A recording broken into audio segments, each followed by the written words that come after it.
All right.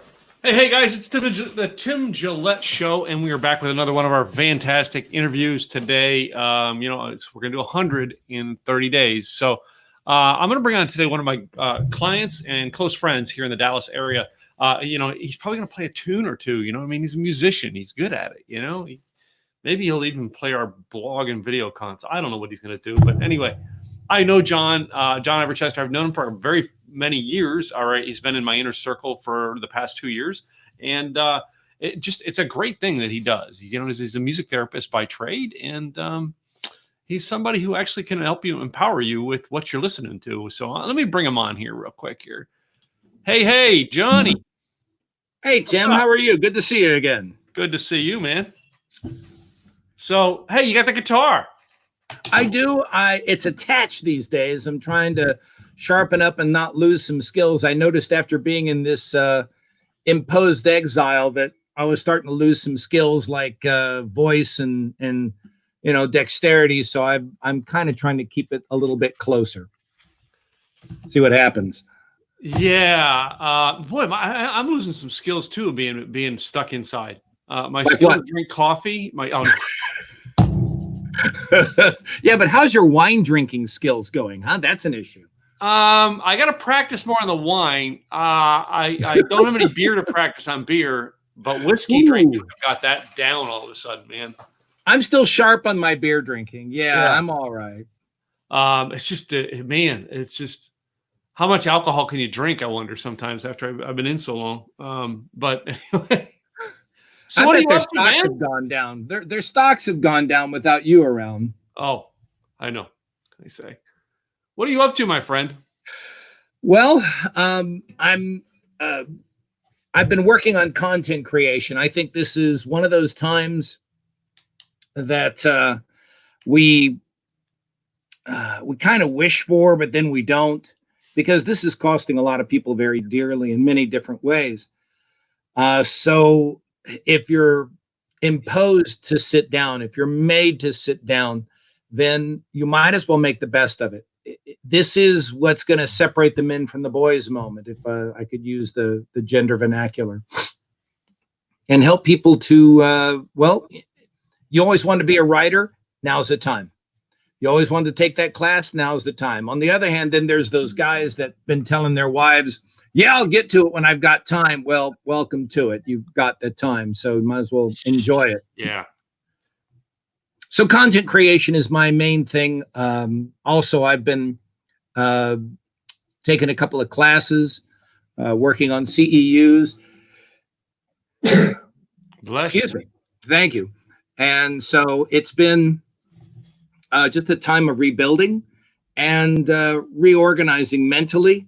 The room I'm sitting in right now has been a kind of a third wheel room, and we're in the process of organizing it to where it's going to be a more functional video office, because a couple of my contracts, I'm a music therapist. Obviously, we can't go to the nursing homes, the psych hospitals, the head trauma clinics, which is where most of my contracts are. But some of them have begun signing up for telemed. Oh, wow. And so I'm getting to do this kind of thing, and I'll play, and I've got instruments with me that I've already given them before this shutdown, and giving direction, and we create music. Now, does it completely 100% replace? No, because live music is always the best. Live music is always the best. It's communal. It has something in it called overtones, which are unrecordable. So live music has this this observable and measurable thing, though, that vibrates the body in such a way that it attenuates the hormones and lymph glands and things like that, that makes you more alive, that gets the healing really going. And that sounds new ageist, but it's the truth. So having said all that, it's been working on the telemed system to help get the message still out, because with my my geriatrics, for example, I have a contract at a large facility over in the middle of Dallas. They shut everything down, and they also made their residents stay in their rooms. Well, they're starting to see an escalation of issues. So we started yesterday and doing a telemed thing where I'm broadcasting into them. They already have instruments. We're doing this cool little session online. It's working out good. Cool.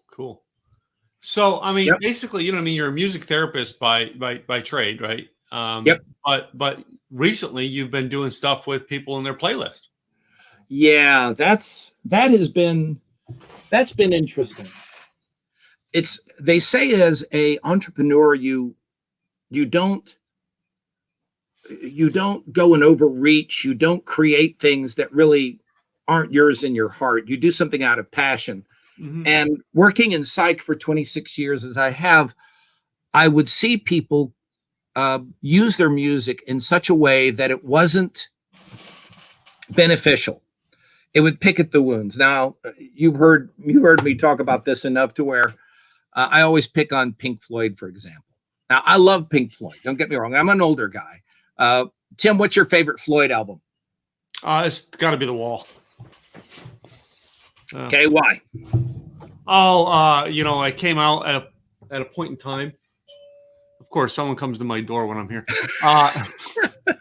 If you need to go get that, I can fill in the time because I'm going to answer your question. No, it for me, it came out at a time in my life when I was in school and I wasn't into school at all. So we don't need no education. Come on. Hey, I see the Z-Max Dark Side of the Moon in there in the comments. So yeah, mine's Dark Side of the Moon. Definitely. Which most people prefer Dark Side of the Moon, I think. Don't they? It's Dark Side of the Moon is a fantastic album. It just has a whole lot less headwork to it. Mm-hmm. The Wall is a much more psych-based album where Waters was going through all this debris, and he had the great capacity of taking this four-dimensional concept of emotions and vomiting it out onto a page two-dimensionally to where it could touch and reach people. Mm-hmm. And it resonated very powerfully. The album didn't take off huge at first, but it then began to, again, resonate. And people really, it just spoke to them, like you were saying, it just did. The Another Brick in the Wall Part 2, mine was Run Like Hell, and a lot of people, it's Comfortably Numb. Yeah. So, all right. So back to my thing. When I would work with people in psych, I would see them, I would have them fill out a questionnaire. And I'd say, what kind of music do you listen to? Now, when I work in psych, what I'm talking about is people who have depression, which is the major thing, addiction issues, which, by the way, those often go hand to hand. There is also bipolar, schizophrenia, and other things. So I would have them fill out this assessment, this questionnaire where, yeah, there you go, dark side, that's good. And I would see this repeated pattern to where the music was leading them down into a negative frequency. It was not resonating with the better parts of who we are. You often didn't find people listening to music that was upbeat. Now, let's pause a second. Know that when I talk about upbeat music, I'm not talking about necessarily, I don't know, the Bee Gees or Walking on Sunshine or just an upbeat song. It really has a lot to do with how the song is created. There are elements to music. There are elements. Mm-hmm. The key to the song, or the mode, the rhythm of the song, how many beats per minute, because the average human heartbeat, if you start getting below that, then it kind of depresses a person. The construction of the chords, the chord progression, and these things start, it's like chemistry that make this sauce that influences us a certain way. Again, if you take Comfortably Numb and you put it against the song that's more upbeat, that speaks more positives to you, now you're going to find what song you're walking along with. Mm-hmm. So, and one other thing, when it comes to the music as opposed to the lyrics, the element between the two that speaks most to the human body, that gets your heart pumping in a positive way, in other words, improves, it gets the synapse firing, because when the synapse don't fire, that's caused depression. When you have these things not happening, the music is the one that's responsible for that, not the lyrics. The lyrics do impact you some, but it's the music that mainly impacts you a certain way that really physically affects you. So that's what I'm doing. I'm helping people create these positive playlists using certain elements and using the music they already know or not using it. And I started doing this in the psych hospital, and we would use like iPods, or we had little MP3 players. We'd give them, and we would have a Spotify or Pandora account and help them build these things to where they could take it out.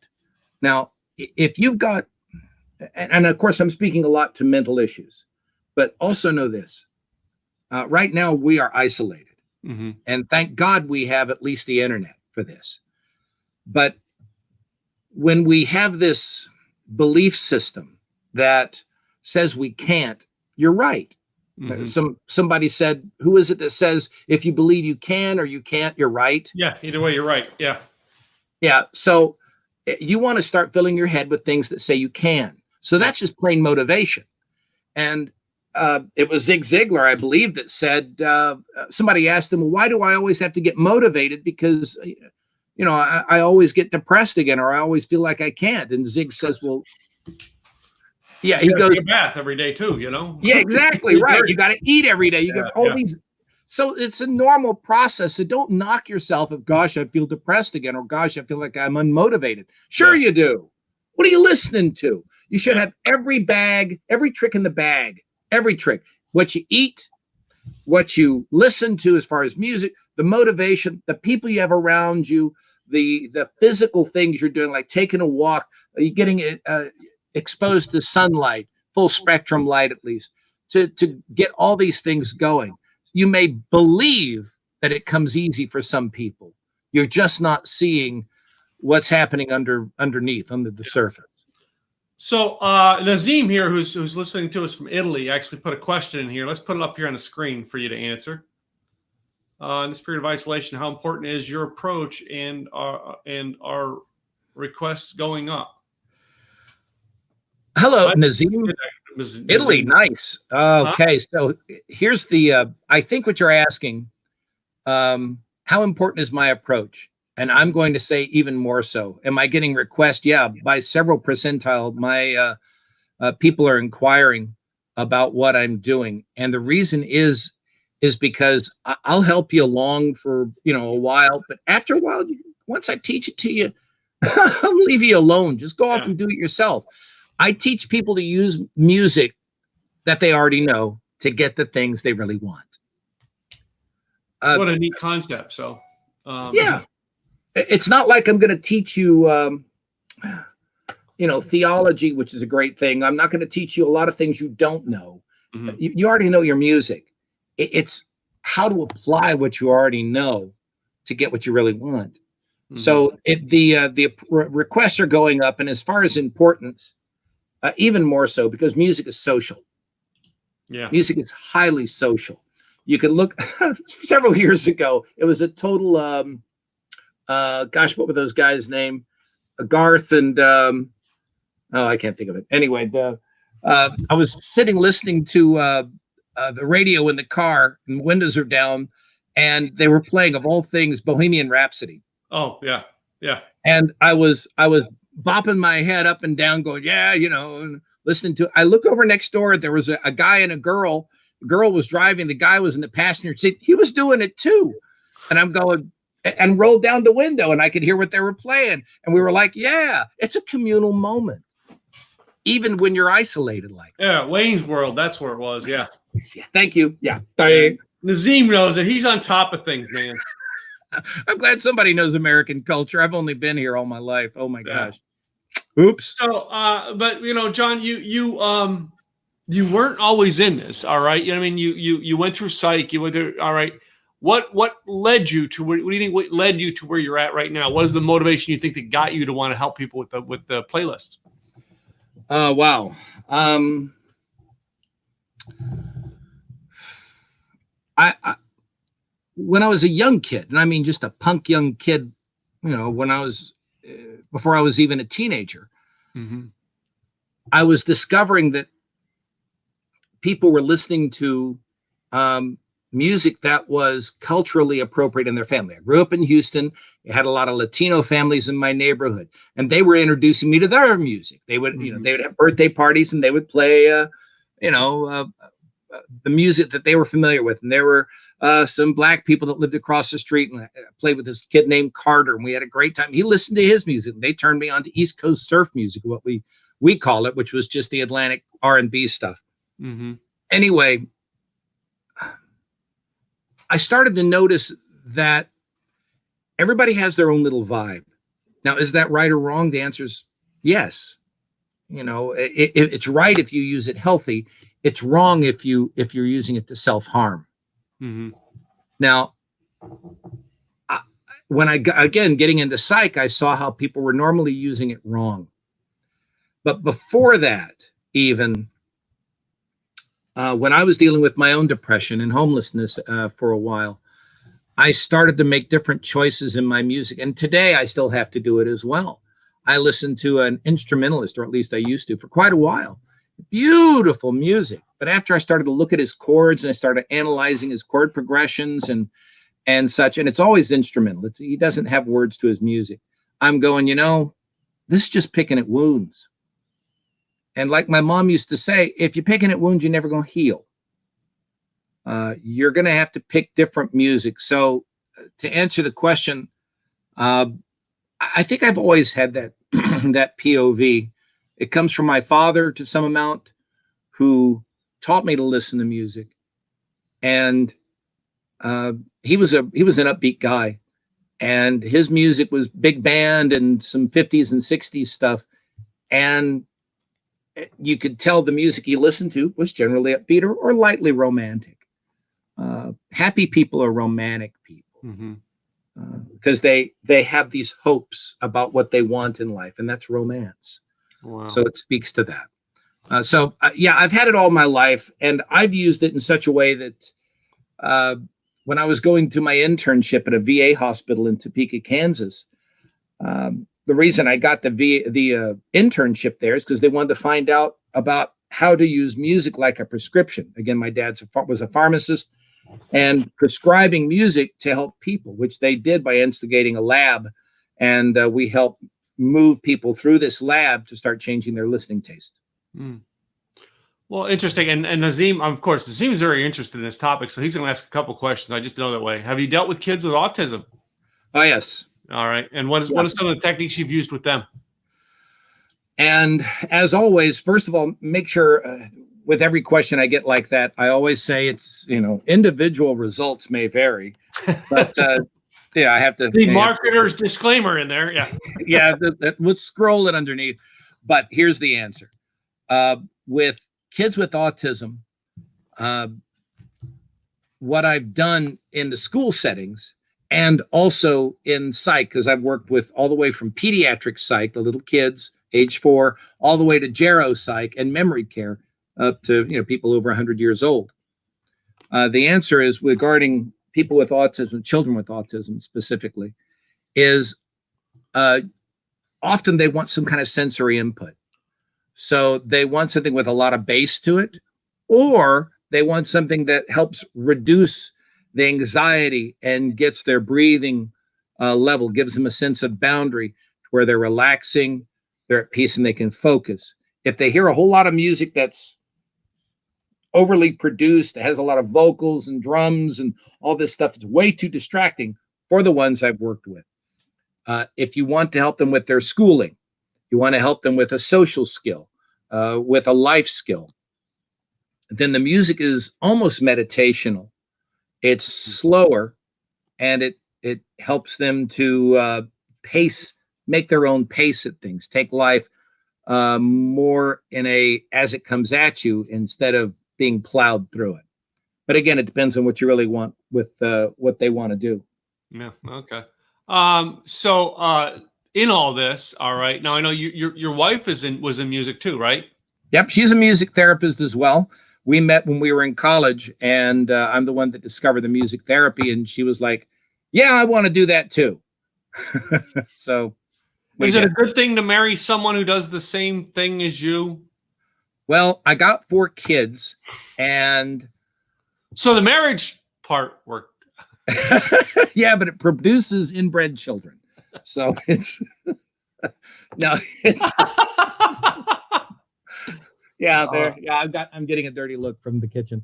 To answer the question, yeah, it is. It's, at least as musicians, okay, at least as musicians, because if I'm doing dishes or if I'm working in the kitchen, I'm cooking or something, and if I sing, she'll harmonize. Mm-hmm. She has her own taste in music, and the others points to where we do match up, but there's times where we don't, and that's just fine. So to answer your question, I love it as a musician.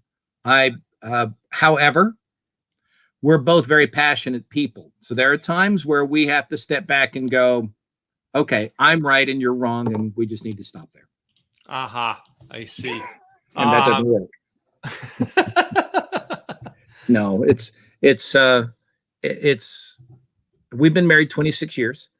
I've known her for over 32, and I'm so blessed. I'm very thankful. She's got a beautiful voice. I used to sit outside when we were in college. I used to sit outside her voice teacher's door when she was in there, and she didn't know I was there. And I would just listen to her while she was singing. I'm her biggest fan. It's awesome. So she can sing better than you? I'm just asking. I'm going to say yes just to be nice. I've got to say. Yeah, she's got an angelic voice. Now, she used to be a soprano. Mm-hmm. And but now she's had 4 kids. And so that soprano's more of a not soprano. So So if we had to go back across your life, John, do you have like one mentor that you can point back to and go, this is somebody who influenced me to be who I am. This is somebody who influenced or made me or gave me the inspiration to go down the path I went down. Do you have one person you can point back to in your life? I guess the ultimate default answer to that's going to be my dad. Mm-hmm. He just passed away last month, but Dad was one of those non-judgmental dads. Thank God. Yeah. And I'm thankful to him. He never, whacked me on the back of the head and said, when are you going to grow up? When are you going to make something of your life? When are you going to do this?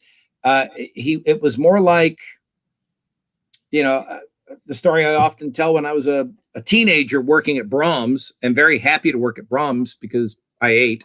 Mm-hmm. And he showed up at lunch. And so we're sitting off to the side and I'm chewing on a burger. And he goes, son, are you happy? Which is normally his question. And I go, well, yeah, Dad, I like the job. I'm good at it. I'm meeting a lot of fun people. The typical thing a 16, 17-year-old kid would say. Mm-hmm. And he goes, well, then you're happy. I'm happy for you. And that's it. Yeah. So Dad was it. I think people, though, have a mentor for a stage. And it doesn't belittle the people behind them. It's like stepping stones. I couldn't get to the later stepping stones if it wasn't for this mentor. Yeah. And, if it wasn't for Dad, I would have sunk and swim and not met, good people like you, for example, that would have helped me with other things that are taking me in directions that I need to go and I need to get to. In college, I had professors that spent a lot of time with me. Christina's a mentor of mine. So maybe we can put it in another way, John. Is there a piece of advice you've gotten from somebody that's like stuck with you to kind of cement you as to who you are?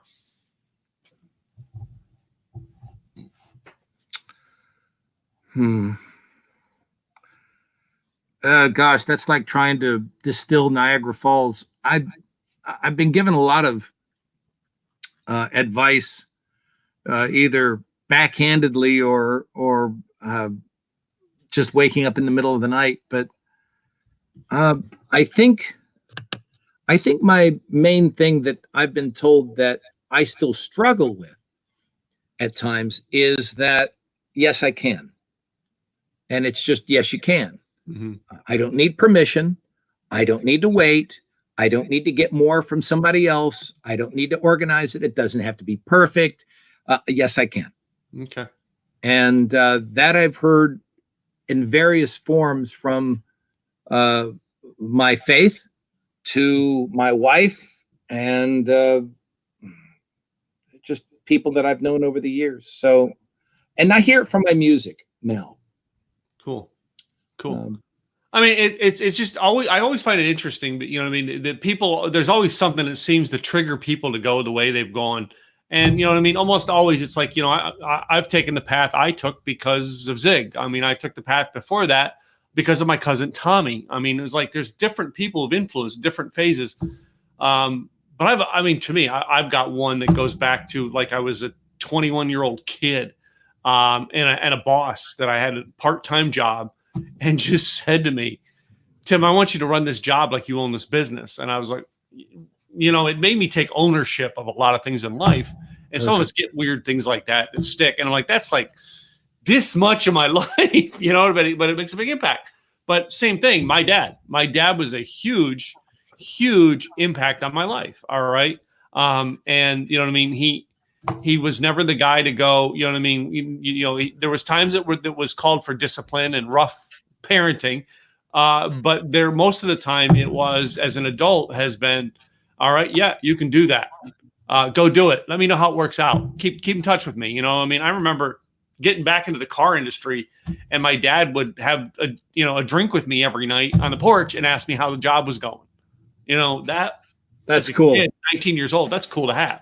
It is cool. Yeah. So here's an interesting question that that Nazim asked. How did you guys meet? Well, you and I had a mutual person that we had connected with, Robert, and he had this circle of influence, and you were doing things that I wanted to get in on, and so there was this this young lady, which I think I'm still friends with, Facebook thing, and she was all about Blab back in the day when Blab, and so that was, 6 years ago or something. 5 years ago now. Yeah. Yeah.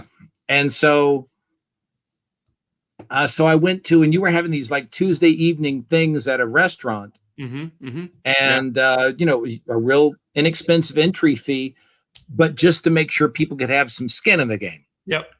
And so, and it was a nice place, and it was well run, and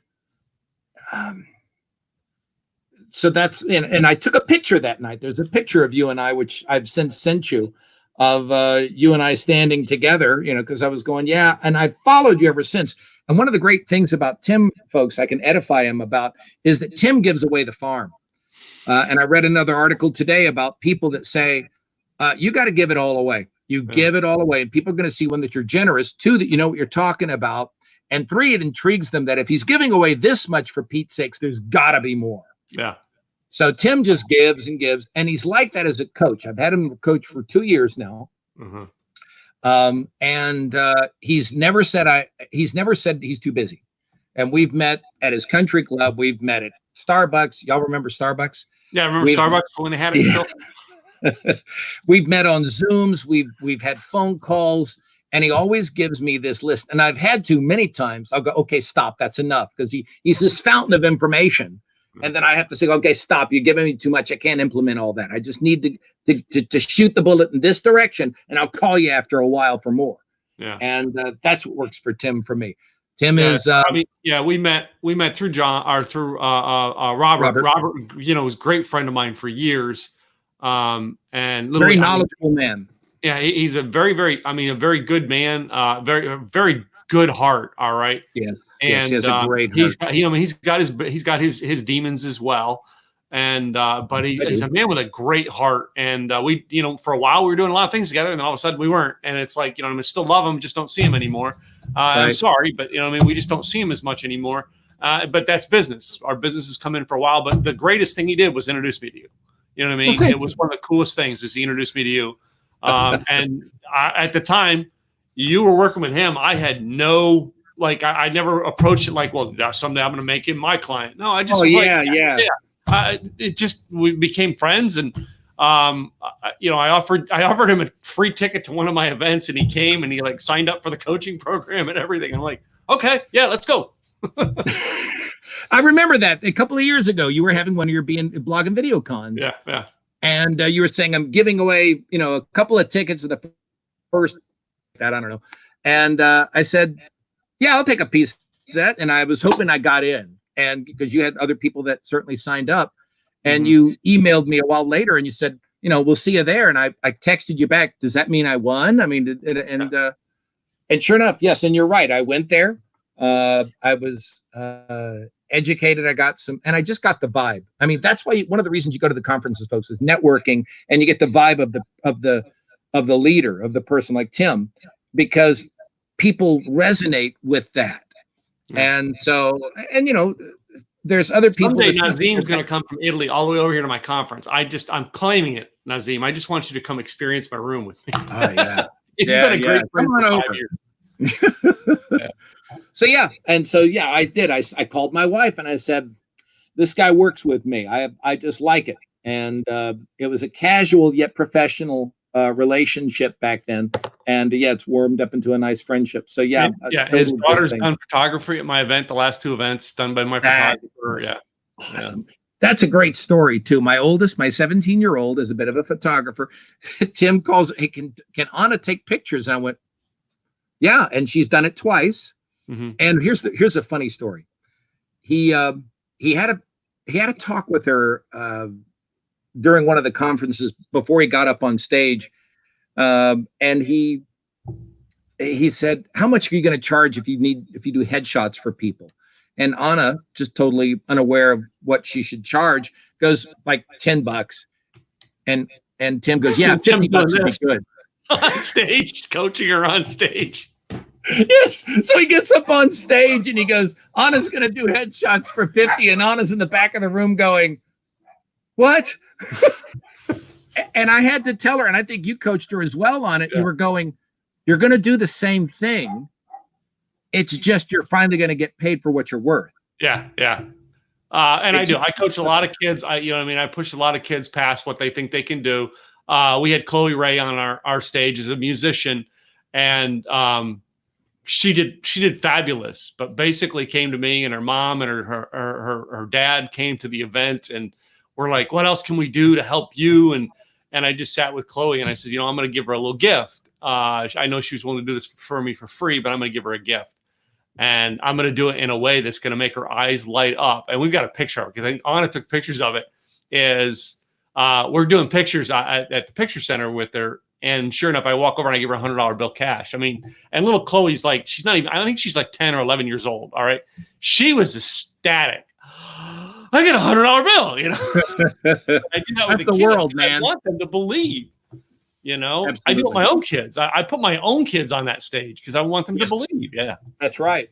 Yeah. That's right. So, but, John, right now, I mean, you're actually starting to do a podcast on playlists and stuff like that, right? Yes.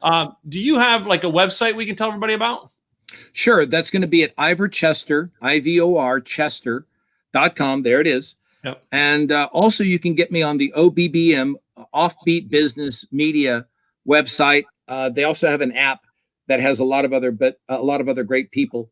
Mine, I do podcasts that are on demand on just that. And we talked about earlier this month, we were talking about epilepsy. We were talking about wellness for memory care people. A month before that, we were talking about the construction of music and how people with goals and objectives create their own playlists. I have people calling me up and calling up my, I call her my publicist, Susan Hamilton, God bless her soul. Susan's awesome. And say again? Susan's awesome people too. So yeah, she is. She's incredibly hardworking. You wouldn't know there was a turn down or that people are social distancing, because it's like she's always going. Mm-hmm. So anyway, so people are calling her up and wanting to book with me as well. So I'm very pleased. I'm very honored that it's starting to resonate out there, because people treat music like it's entertainment consciously. They consciously treat music like it's entertainment, but subconsciously they treat it like it's a drug. And it is a drug. Wow. It really is. So you have to be aware of what it's doing to you. Well, what is, for those people who both watching this live or those people who are going to watch the recording, what is one bit of advice you could give them, to do with their music? To help Okay, make thanks. it better? Good. Yeah. And it's just like a meal. Okay. If you're diabetic, you need to not eat the sugars. You need to watch your carbs. You need to watch your input. If you're a person with alcohol addiction, you need to be staying away and you need to work on your thoughts. If you're a person who's trying to motivate yourself, what are you listening to get there? All right. So you need to become conscious of what you're really listening to. People who are a little bit older, like myself, I'm a baby boomer. We have a predilection to listen only to oldies. The wider your playlists, like if you have big band and some jazz and some hip hop and some R&B and some country and western and some classical, you have that big Crayola box to color your life with, then you're going to be just fine. Just make sure your topics stay upbeat, that your music is something that edifies and builds you up forward. And you're going to be all right. Now there's more chemistry and kind of mathematics to it that really propel that into another direction, but it's going to, thanks, Nazim. But it's really going to be more about watching what you're listening to. Be aware of the music. Everywhere I go, I hear music. If I'm in an elevator, if I'm walking through a business, there's tons of studies, which you can find, by the way, on my Facebook page at Had Enough Guy. That's my business page. Well, this is the other thing Nazim asked. So he make sure you two connect on Facebook. So yeah. It's going to be okay. Yeah. So, and I'm going to suggest you're going to add me to the John Chester, and then I'm going to hook you over to the business page. I pasted a study there not too long ago about how businesses use ambient music. Like if you walk into a store and there's music playing, why is that song playing? They're asking that question, and they're hiring businesses and paying them millions of dollars to create these playlists to get you to stay in the store, you to open up your wallet, you to buy that bathing suit that you're not quite ready for, or you to buy that, $500 lightsaber or whatever it is. And the music has a part to play in that. Yeah. So, well, cool. John, I've enjoyed having you on the show, but you know that, you know me, you're in my mastermind. So you know that the end part of this broadcast has got its this or that questions. You know that, right? Oh, no. Okay. Yeah, let's do that. So how this or that works is I give you two choices. You pick one. All right. And there are two that are kind of required that are a little bit, but they're in here. So let's start this off. The first one I ask everybody is Star Wars or Star Trek? Trek. Okay. Picard or Kirk? Oh, Kirk. See, that's the gent. If you choose Star Trek, I've got questions. You choose, I got questions, right? Absolutely. Yeah. Picard talks your ears off. Kirk just punches you in the mouth, man. Yep. Beach or mountains? Mountains. Mountains. Okay. Coffee or tea? Tea. I know this one, but wine or beer? Oh, beer. Tacos or hamburgers? Hamburgers. On your pizza, do you like mushrooms or pepperoni?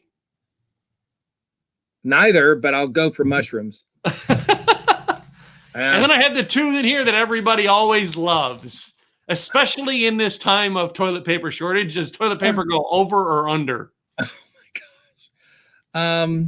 My family has trained me to make it go over. Yeah. It's like in these times, like if you have toilet paper. Yeah. You may not. You may just have the corn cobs. Who knows? I mean, And the last one here is a guy's favorite. All right. Boxers or briefs? Boxers. Yeah. And that's another one of those questionnaires. Well, John, one more time, repeat your website. Maybe spell it out so the people on the audio can hear it as well. All right. And I appreciate you coming on. What's your website one more time? ivorchester.com. That's IVORCHESTER.com. At Had Enough Guy at the Facebook. And I'm at Twitter and Instagram at IvorChester3. Cool. So, well, hello, Catherine. Good to see you. We had Nazim. All right. Of course, Nazim, thank you for being our most engaged person today. My cousin Shelly from Florida, thank you for checking in. We had, I know in the beginning we had Zeph in here, and, Janet Tingwald stopped by. Thank you guys all for stopping by. Tim Gillette Show, guys, I'm doing on the path to doing 100 of them. Janet Tingwald was one of the people I did one with. You want to be on this? All right. You know what I mean? Go ahead, reach out to me. We're doing 100 shows. I'm sure John's going to sing us off with a song. I'll see you next time, guys. Praise to you. Bye now. Bye-bye.